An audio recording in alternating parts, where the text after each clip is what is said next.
জলপাইগুড়িতেই জন্মগ্রহণ করেছিলেন খালেদা জিয়া। জলপাইগুড়ি পৌরসভার ৮ নম্বর ওয়ার্ডের নয়াবস্তি পাড়ায় থাকা শতাব্দী প্রাচীন ফ্রেন্ডস ব্যাপটিস্ট চার্চের ঠিক পাশের গলিতেই ছিল তাদের বাগান বাড়ি।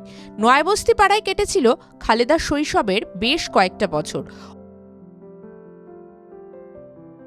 অপূর্ব সুন্দরী এবং দুধে আলতা গায়ের রং থাকায় খালেদার ডাক নাম ছিল পুতুল।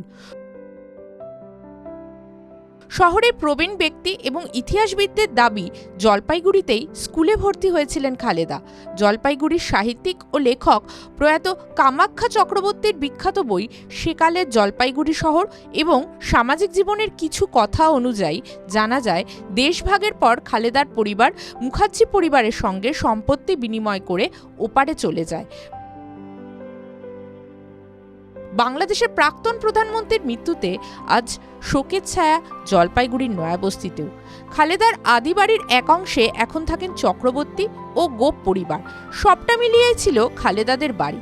ঠিক উল্টো দিকের বাড়ি জলপাইগুড়ি জেলা ক্রীড়া সম্পাদক ভোলা মণ্ডলের।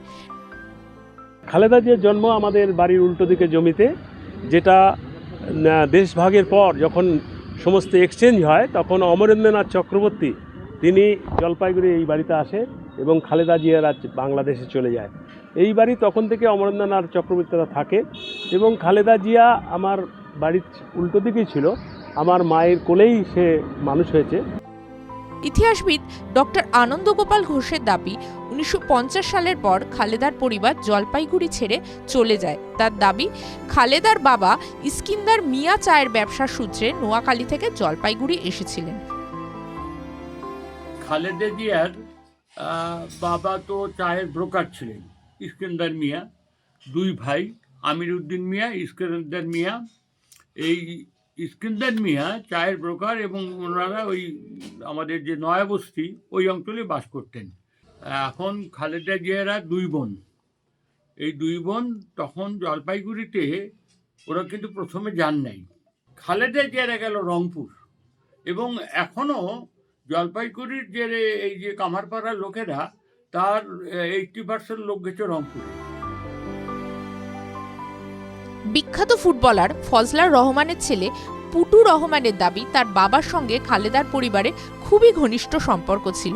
খালেদার বাবা চাকরি সূত্রে জলপাইগুড়ি এসেছিলেন, পরে চাকরি ছেড়ে চায়ের ব্যবসায় যুক্ত হন।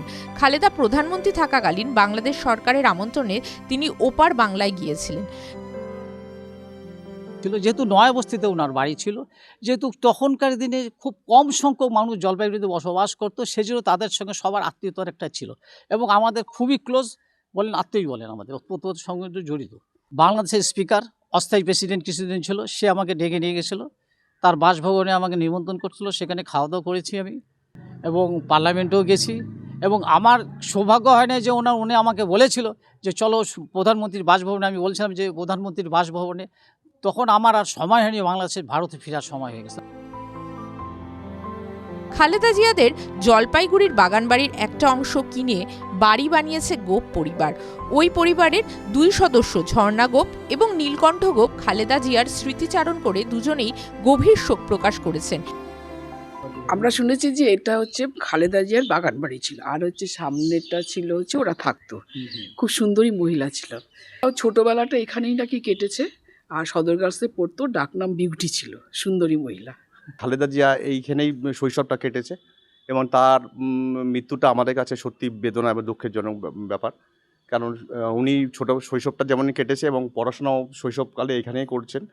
তার এই বসত বাড়ি আগে, আজকে বহুত বছর আগে বসত বাড়ি ছিল, ছোটোবেলায় এখানেই বড় হয়েছে। টিভি9 বাংলা ডিজিটাল।